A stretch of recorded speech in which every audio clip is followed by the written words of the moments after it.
No worries. That started in the early part of the century, killed most of our mature lodgepole pine.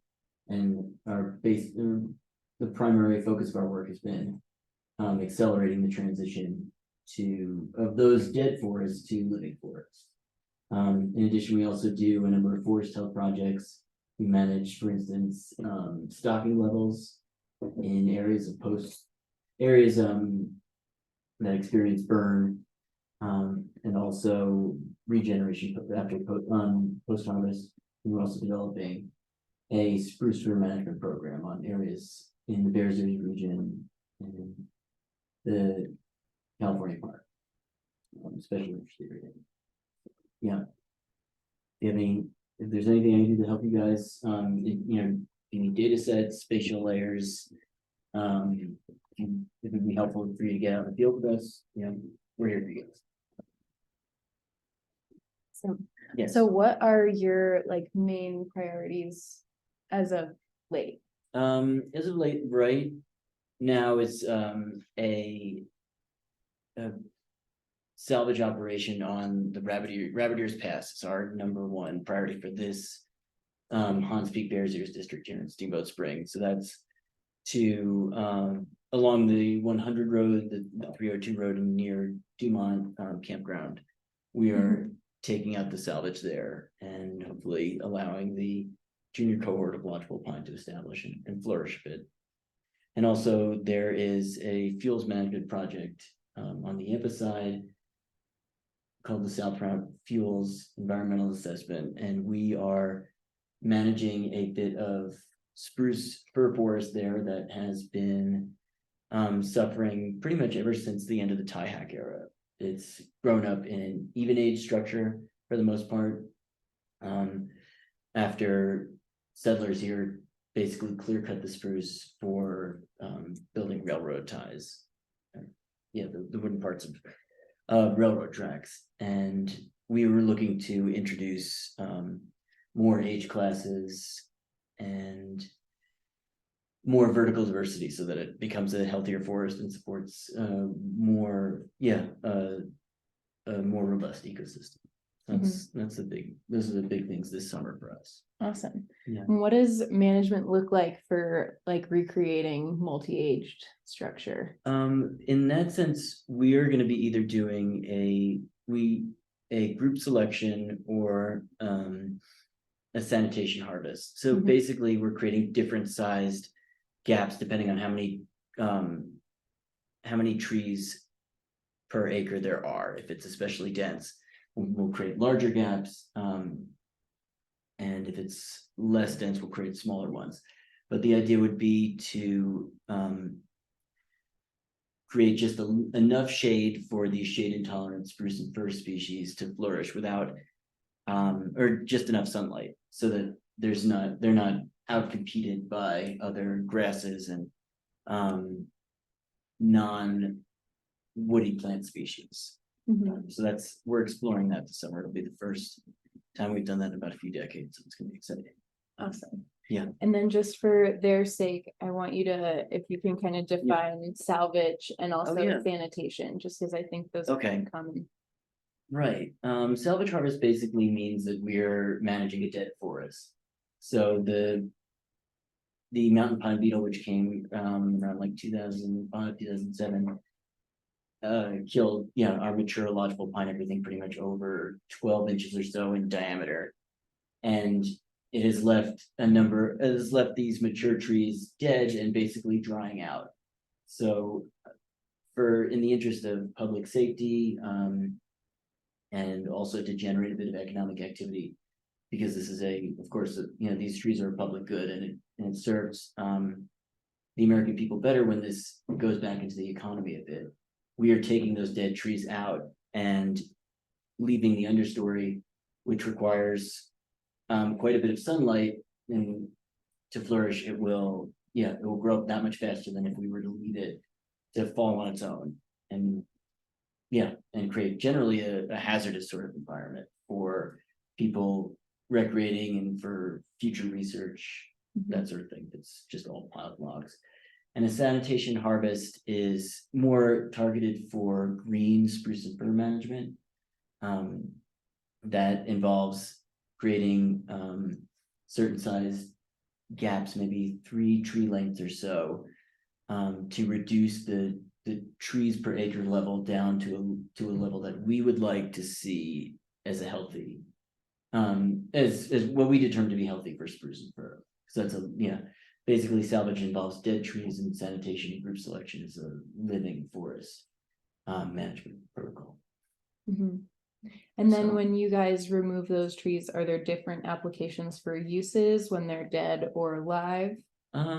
Typically those go towards commercial uses if we're removing them for the most part, because it's where if we were to just remove them and stack them or cut them down into piles, that's a tremendous expense for the federal government, and right now we don't have the funding sources to do that. So the way that we are able to, with our limited funding, to remove trees is to produce a commercial, produce a contract for a logging company to come and remove those trees, and we offer it out to bid on the open market, and local industry logging professionals can submit a bid, and after 30 days we open all of them, and then the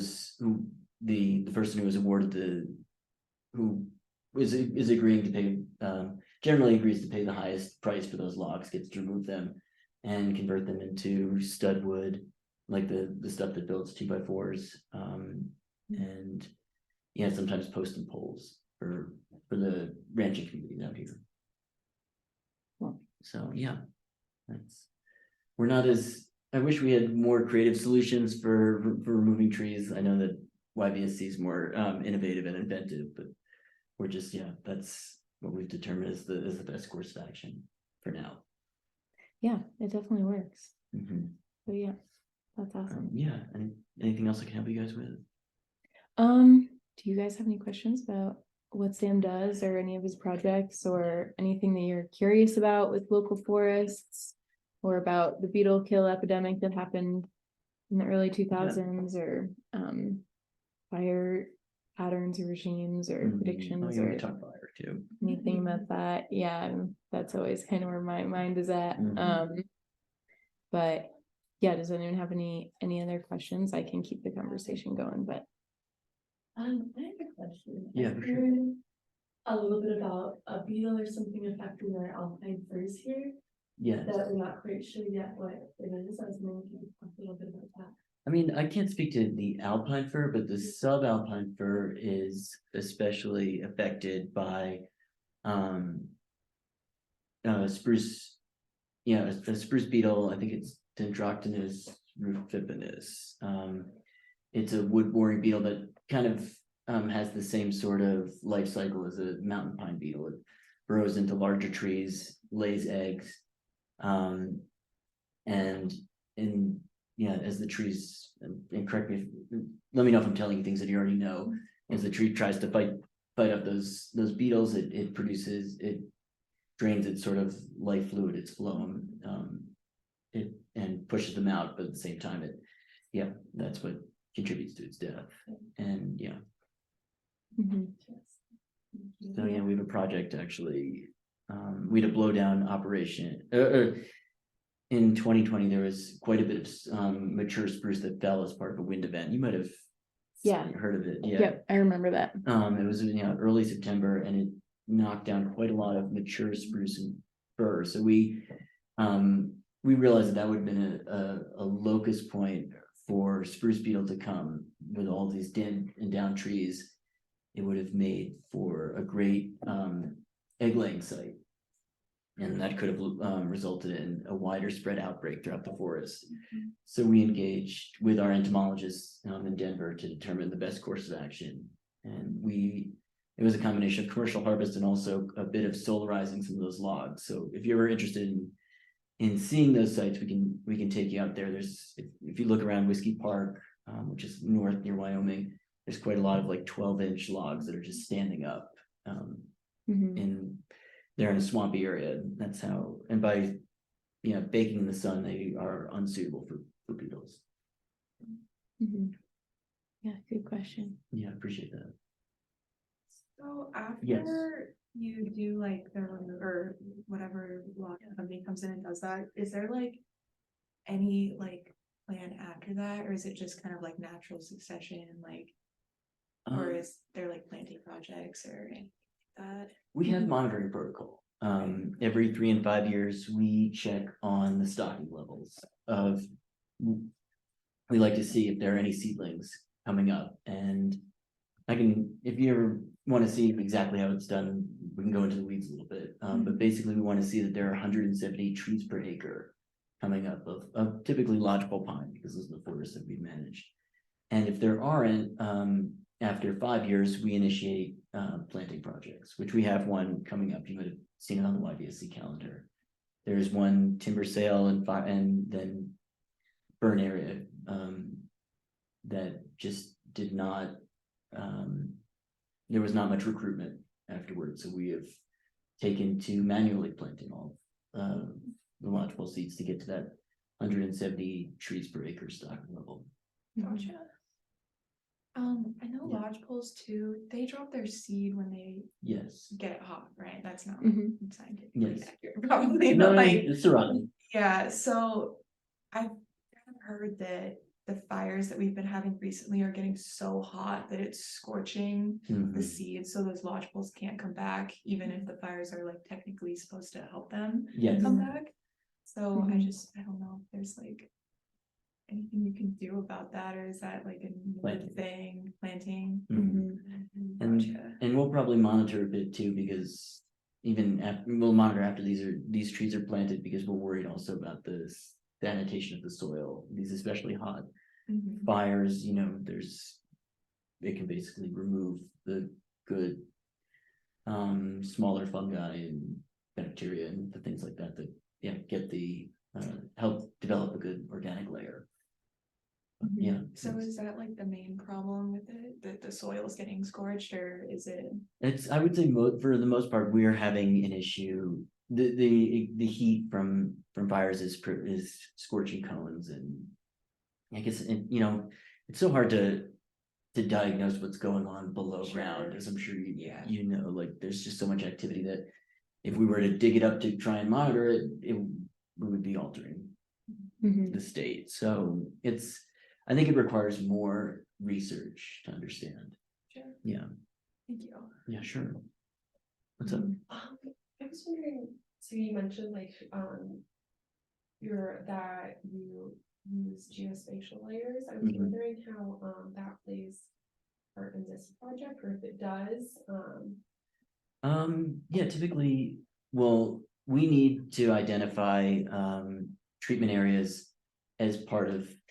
Are you guys familiar with the National Environmental Policy Act? I imagine through education, yeah.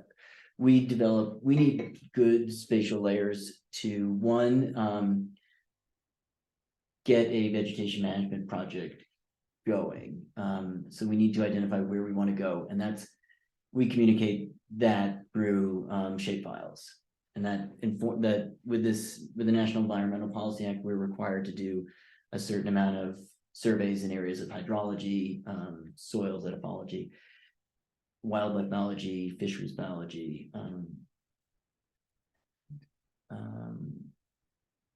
and certain and sometimes mineral components. So to make the project complete before we can even go and start implementing or managing the landscape, we need to have that document signed. And by sharing the shape files with certain specialists, they're able to go out into the field, assess what they need to assess, and then if an area is unsuitable for treatment because maybe there's a certain goshawk nest, or there's a dry stream that an ephemeral stream that we missed, they can shrink that down, and then after that helps us get the document signed, and then we can use the layer that's left over to develop a commercial harvest, for instance. So did you guys have to do NEPA for the muddy slide replanting?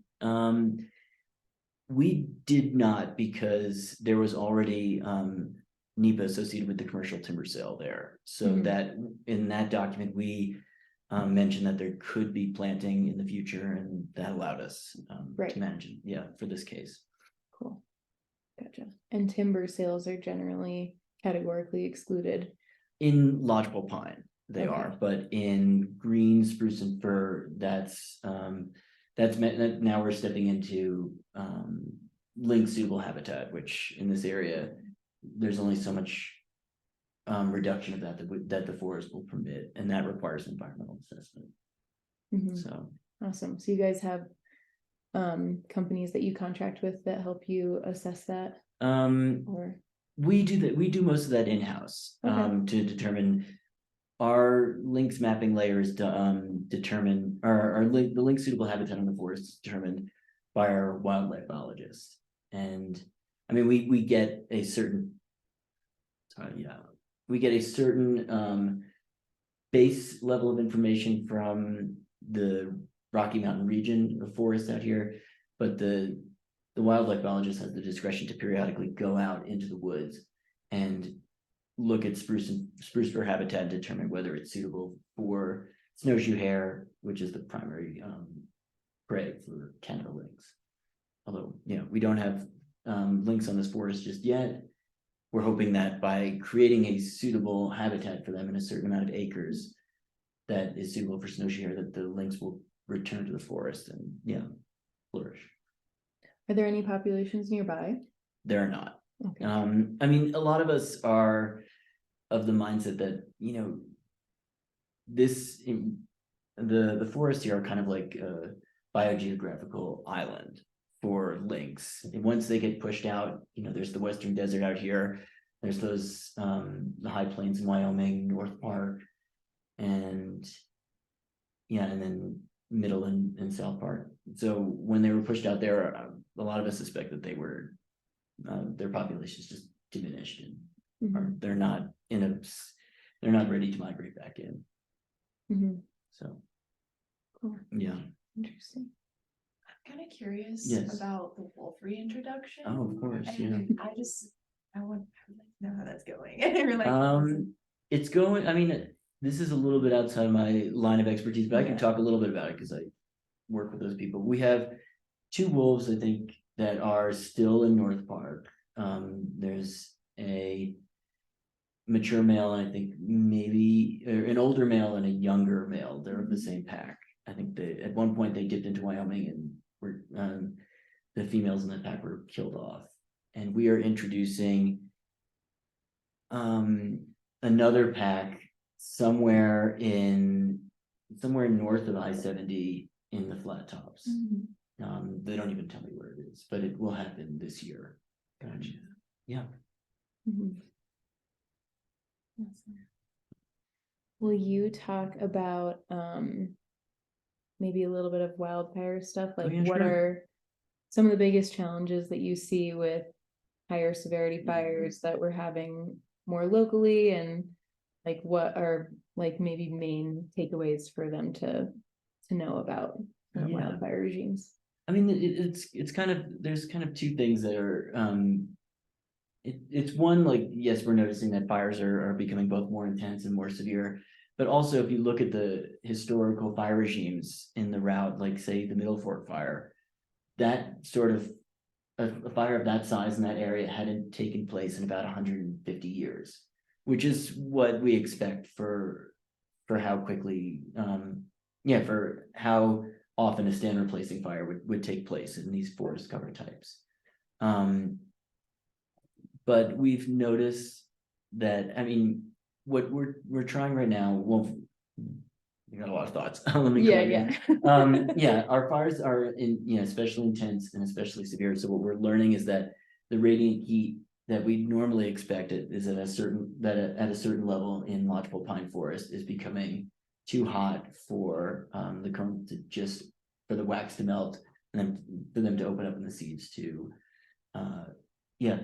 establish and flourish. So it's becoming especially, we're not seeing good recruitment after fires, which is something that we're going to have to deal with because it's challenging. One, because it prevents the forest from growing back up, but we also don't have a good native seed source. So we're working on ways to expand our tree planting capabilities here, and yeah, in combination with our nursery in Nebraska. And at the same time, we've noticed that salvage harvesting has a positive effect, or well, a negative effect on fire activity. It doesn't prevent fires from happening, but it does make fires more manageable, so that we can get people in there, and when they eventually go in to build fuel breaks, that they tend to hold the fire and prevent something like, say, East Troublesome from happening again. That was the summer of 2020 that burned about almost 200,000 acres. Yeah. And we're also exploring ways to plant more adaptively. It's in early stages, but we have areas around Hinman Park where we're hoping to introduce one lodgepole pine, certain genus of lodgepole pine that's hardier and better suited for the aridification that's happening in Colorado, and also to see if we can introduce new species whose climate envelopes will shift to this part of the country, like ponderosa pine. Awesome. So yeah, it's been challenging for sure. Yeah. Do you That's always, guys do any prescribed burning in these areas? Limited prescribed burning. It's really tough, I'm sure you know, like to get prescribed burning going, it requires such a delicate window, because you want a certain amount of snow melted off, but not too much that it creates something devastating like what happened in New Mexico. But at the same time, if there's too much snow, nothing really gets going. It would be nice to have more prescribed burning, but I think we're wary of that.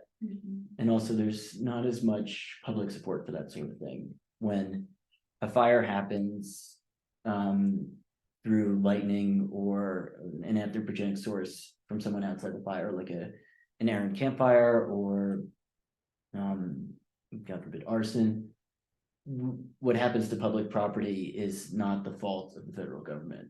And if something happens with prescribed fire that we cause, yeah, we're on the hook for that. And in general, people are less supportive of having their air smoky because of things that we're doing. Yeah, it's an important. I mean, there's a real social aspect to prescribed fire that, yeah, I think it makes it challenging. yeah. And I feel like the areas that would be beneficial to maybe burn, it's like they're so dense and have so much fuel that it would be really difficult to manage if there was a prescribed burn. Right. So it's a really like tricky thing. So that's why we lean more towards fuels management. You guys might have seen in the paper that we had a meeting for the Bear Theater's fuels environmental assessment. So that involves going into an area north and east of Craig and taking large fuels like down trees and certain overgrown woody bushes and cutting them back, so that if a fire were to take place, it wouldn't be so catastrophic, and that we might be able to protect the towns of Craig and Hayden, for instance.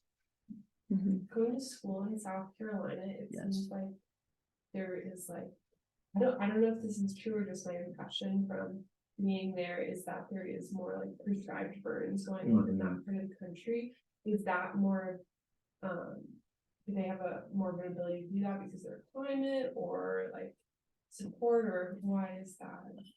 Or is that even true? I mean, there is more social. I think there's more support in the Carolinas for prescribed burning. It's just part of the history a little bit more than here. I think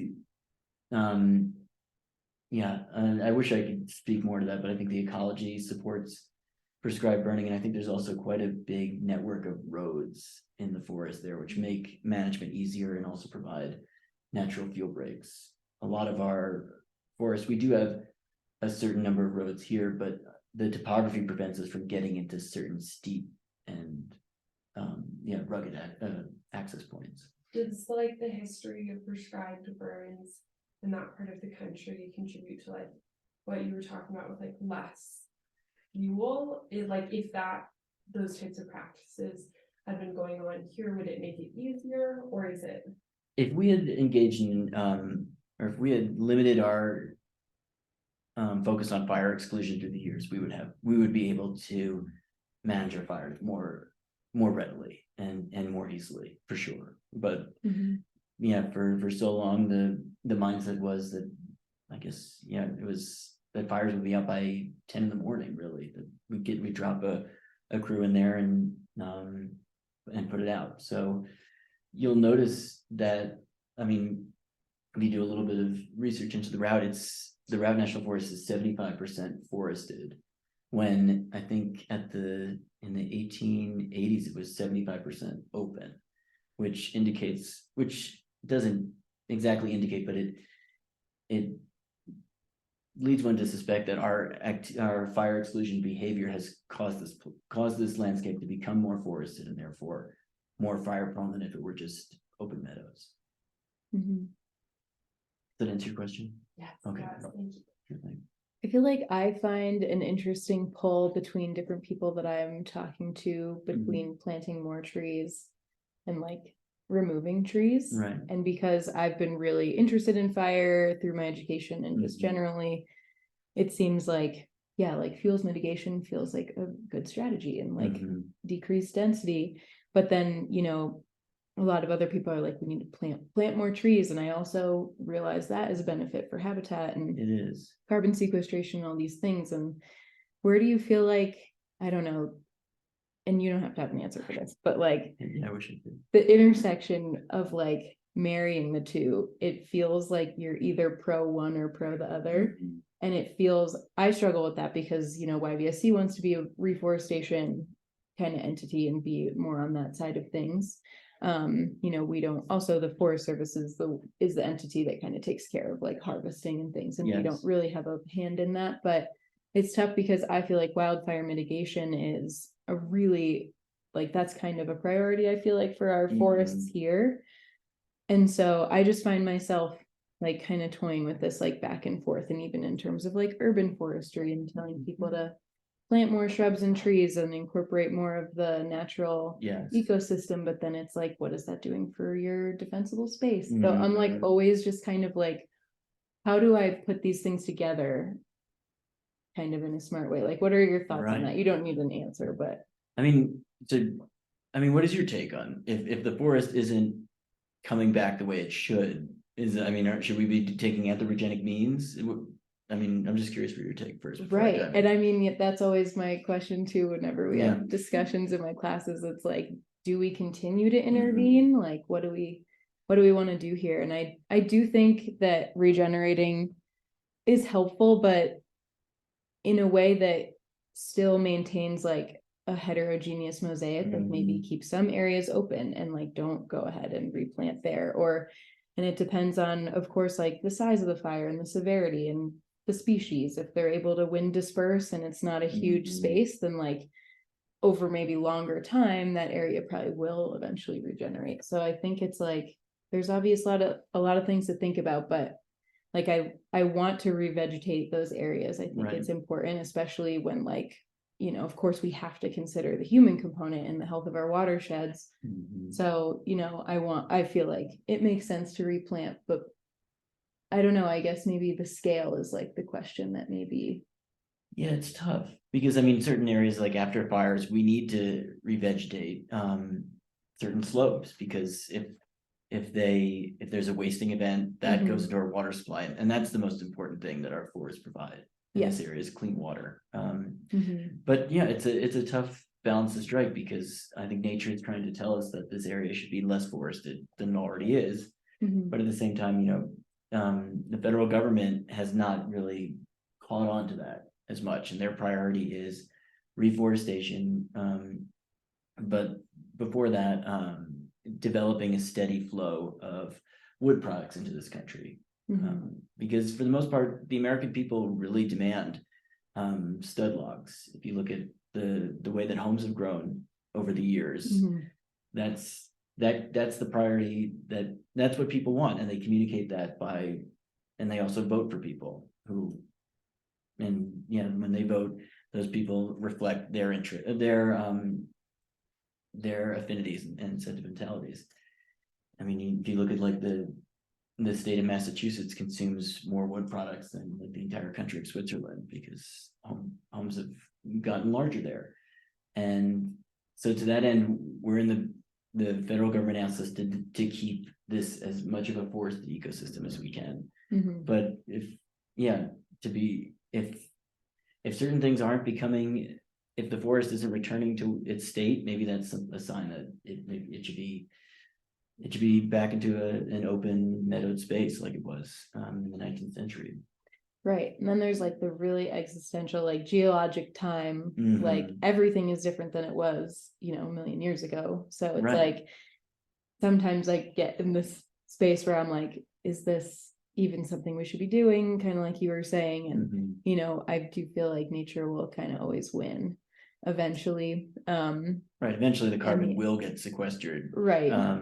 That we're all pumping in here, but it might be 10,000 years it'll from now. be in some crazy event or whatever, so sometimes it's like this existential question, like what is the right thing to do, and like what is meaningful? Is historical range of variability what we should really be focusing on, or do we try and predict a future that we can't pin down? And it's just super interesting. And it's always a fun intellectual exercise to kind of think about all this stuff. Sure, we can talk about it for hours. Yeah. This group, Yeah, exactly. But yeah, let me check the time and see what we have. But we still have 10 minutes. So yeah, any other questions, first of all, that are coming up? Has anyone? I would say this is like an open discussion. So any thoughts or questions that come up, definitely feel free to just throw them out there. I guess just like, how difficult is it to deal with the government? Like, is it, I'm sure that's a loaded question. That's a great question. Yeah. Strategies that are helpful when you're like dealing with that bureaucratic process, or is it kind of just like whatever's going on? Well, one of the reasons I like coming to talk with you guys is to have advocates who are more of a pulse on the local public than the federal government does, because that really drives our action. Because in general, the federal government is a big Leviathan, and it's not very nimble and maneuverable. So, at the one point, like for a lot of things, like I do respect the National Environmental Policy Act, that it's an important thing to have a rigorous review process and involve the public. But at the same time, climate change is here, and do we really have time for all of these studies and to solicit public feedback? That's something that we struggle with. But yeah, it's in general, it's a tough process sometimes. It just helps to be patient, because especially as projects grow larger in scope, then that means we have to wait a little bit more. I mean, I think you're sticking with it, right? Giving up, sure. Yeah, I think timeline can be the most frustrating with like larger government entities. They kind of move slow. That's like just kind of how it is. Yeah, sometimes I'm told that a certain survey, we're trying to contract a certain archaeological survey for a project because we have to verify there aren't any heritage sites there, and if we don't receive the certain funding for it in a given year, that means we have to wait another year before the project can be implemented. So it's just you just have to accept, roll with the punches a little bit.